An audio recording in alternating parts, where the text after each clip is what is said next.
few inches later. Ay, good morning mga katibulolo. Good morning, good morning, good morning sa lahat.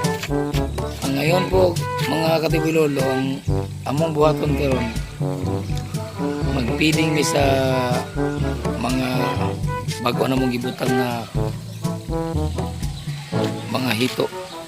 Ngayon, karon tanaw ko sa inyo aron mga katibulolo ang among magpagpiding aning mga gagmay hito karon. Itong last na kong upload mo ni mga anak atong mga breeder nga among gi itong breeder na mga gi pang check na mo kung napa sila sa pispan ay atong last na kuan na nabahaan manggod i-check na mo gahapon karon among ginapidingan pud karon kining mga gagmay nga iyang mga anak nga similya karon. Kining pispana ni mga katibulolo kini 37,000 ta seedlings. Na makita man na ninyo yan guys. Kani pong pikas ini 12,000 ang sulod ani. So karon guys, makita niyo na ron guys. So karon guys, nagsugod nami og pagpang feeding. Mo na siya mga anak atong among last na akong upload guys. So anak mo na mga anak ato nagsugod sa kaon guys. So ang ginpidingan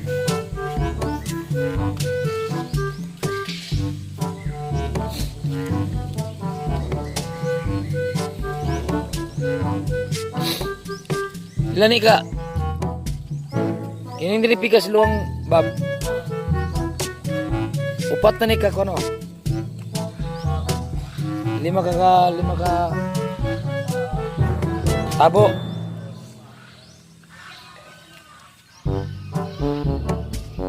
Nga una sila. Lima ka tabo na eh. Nanawar ko sa tungkol tip count. Nanulis na nun.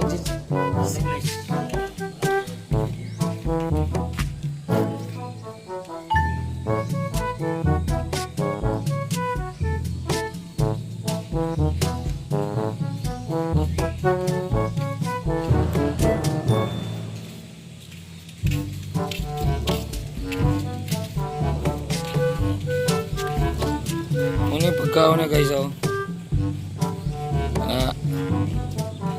Ito nanulis one no.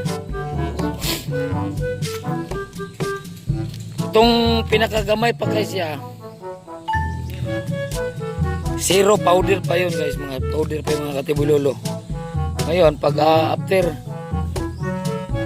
mula sa paglagay namin mga 3 weeks mag-change feeding kami.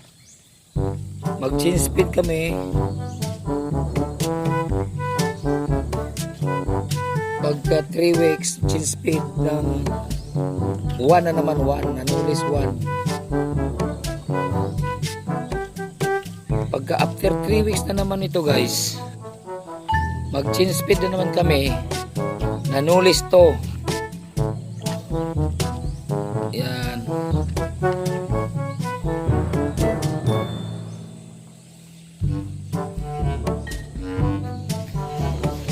Yan, pagkatapos itong nanulis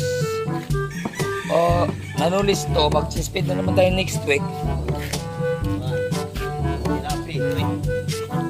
Tilapit 3 na naman yung ipalit na feeds, mga katips. Yan.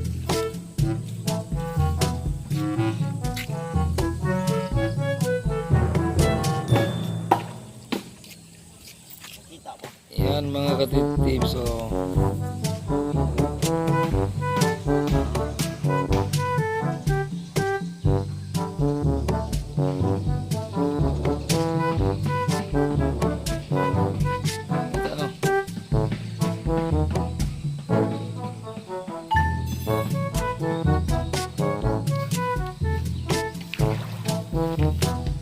ano yung dag ko ba bab? Oh. Ito yan ang nakita nyo guys na malaki. Yan, kailangan na talaga i-filter to guys. Kasi ang dagguan mga katibulolo, Kaon na nagkapwa niya pantat na mga small size ayaha. Kani. Kusukin ang kaon kapwa niya basta gagmay. Kailangan talaga filter na isip kung baga segregate yan. Kasi pag hindi yan kukunin yung hindi kuha ng mga dagko, maubos yan. Kauno na nila ang gagmay.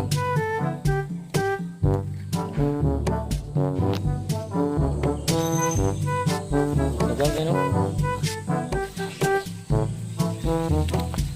So guys, nakita ninyo tong last ko na video na in-upload ko. Ito yung mga anak niya. Ito yung anak ng mga malalaking breeder doon na kinuha namin. Ayan. Every morning at saka hapon lang pagkain ito. Tapos nag-increase ka ng pagkain kung halimbawa everyday na pagpakain mo ng 5 tabo, tingnan mo na maubos, magdagdag ka na naman. Kanya yan, may monitor mo yan. Tapos kung kuhan, ulan init, i-observe namin kung mayroon ba siyang ramdaman yung mga similya. Kasi pag hindi mo yung maagapan na, mamatay yan lahat.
Guys, na yung similya na lagay namin 3 weeks pa 3 weeks pa ni gikan sa mong paglunod.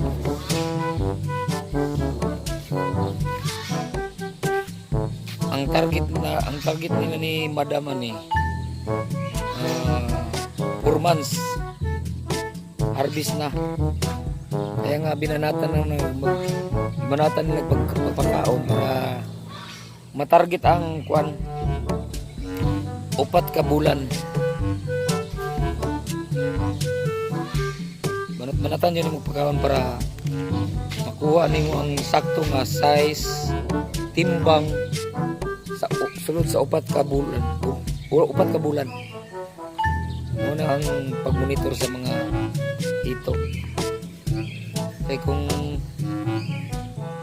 ito, pag hindi ka wala kang kuan ito, pag gagmay lang imong ipakaon, dili ka kabalo mo observe ani. Wala, failure. Hindi mo makuha yung target na buwan, yung harvest o size ng hito para na pwede na mabinta. Kailangan talaga na sakto ka ng kuan, bala, mag-ista ka ng pagkain. Ang sako nito guys, na kuan ito, ipakita ko sa inyo yung sako.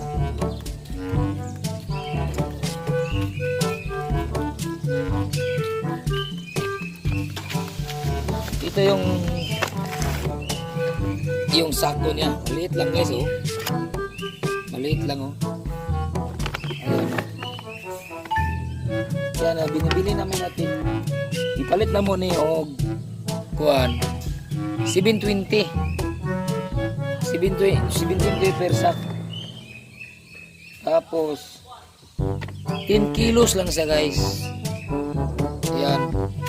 10 kilos lang yan ang laman. 720. Tapos ito. 3 araw lang to guys. Sa ganito kalaki na similya. 3 araw lang to. Ito sa dalawang kuwan na to kahon. Dalawang pispan. Yan, 3 days lang yan. Bibili na naman kami. Pero sa iba guys, yung ito binibili namin na isang sako na kuwan, pagkain na no less 1. Mahal yan. Pero buti na lang mayroon kaming na mabilihan na mura-mura. 800 yan eh. 800 yung sako sa iba. Tapos na mas aming binibilihan 720 lang, nakamura. Mas maganda kung doon ka talaga bibili na sa paggawaan ng feeds. Mas makamura ka pa doon.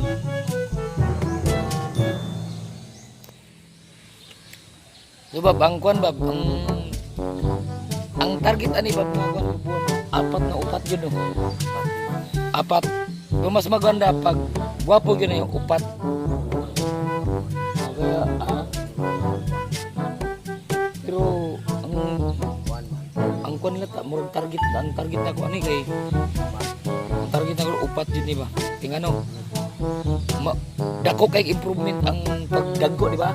Dako improvement kaysa na kato sa unang paglunod na to ani di ba? Dagko mga tanaw naman di ba na may mga madagko na. Kailangan na sa unog ikon ni.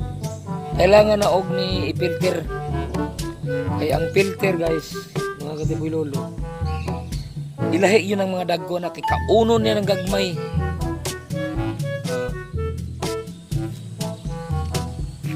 Wala na guys, wala na sila, nasilalim na naman sila ngayon. Nigawas ang init guys, mga katiboy lolo. Nigawas ang init. Ang lumot ani, mamaya ipakita ko sa inyo mamaya pag mainitan na ni siya unya. Magpula ni siya.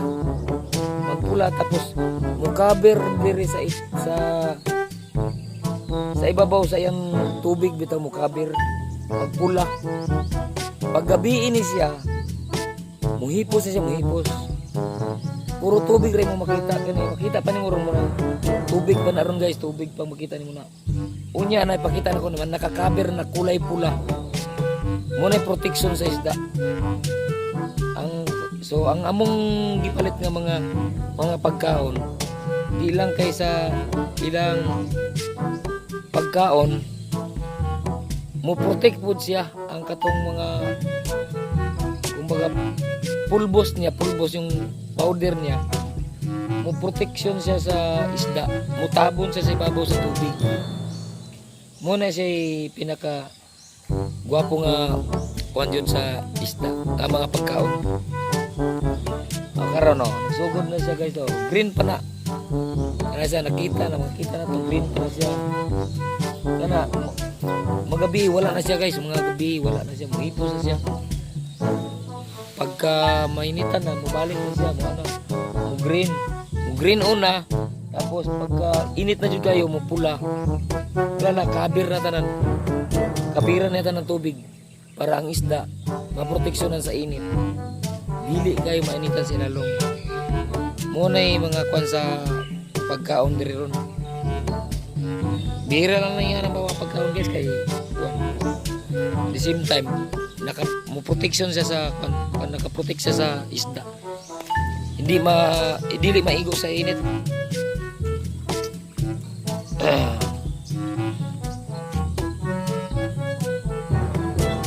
Yan.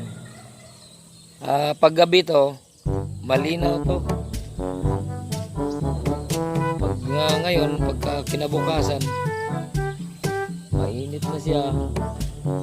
Green pa yan ngayon. Mamaya pupula yan. Okay, ayan na guys Yung sinabi ko na ganyan kanina nag-green. Nag-green pa yung kanina oh. Hindi pa yung nakatapon sa tubig. Ngayon, nainitan na oh.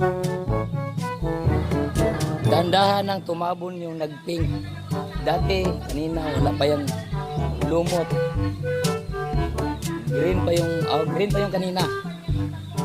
Yung pag sinabi ko na kanina na mainitan na yun, dandahan na yung nag-pink. O magpula na yan. Saka magtabon na sa tubig oh. Tabon. Tabunan niya tubig oh. Dandahan na siya nagtabon oh. Yan, nagpula na siya guys oh. Nagpula na siya, magtabon na siya sa tubig. Yan. Mamaya na mga tang unya ni udto na kayo. Tabunan na gina niya tanan ang tubig ani. Pula na sa tanan, pula na. Ayan guys, nakita na ninyo guys kung unsa ang reaksyon sa tubig sa pag mag-init na. Mutabon siya sa tibo pispan. Tabunan niya para mura na siya parang bubong sa mga isda. Di ba? Ang galing guys no, ng pagkain ng isda. Naka-protection siya sa kuwan. Sa isda. Okay guys, yan lang guys. Maraming salamat sa papanood. Thank you sa mga subscriber. Sino yung hindi pa nag-subscribe, mag-subscribe na. Tapos i-like o share. I-hit ninyo ang bell para ma-update ko kayo sa aking mga bagong videos. Maraming salamat. Thank you.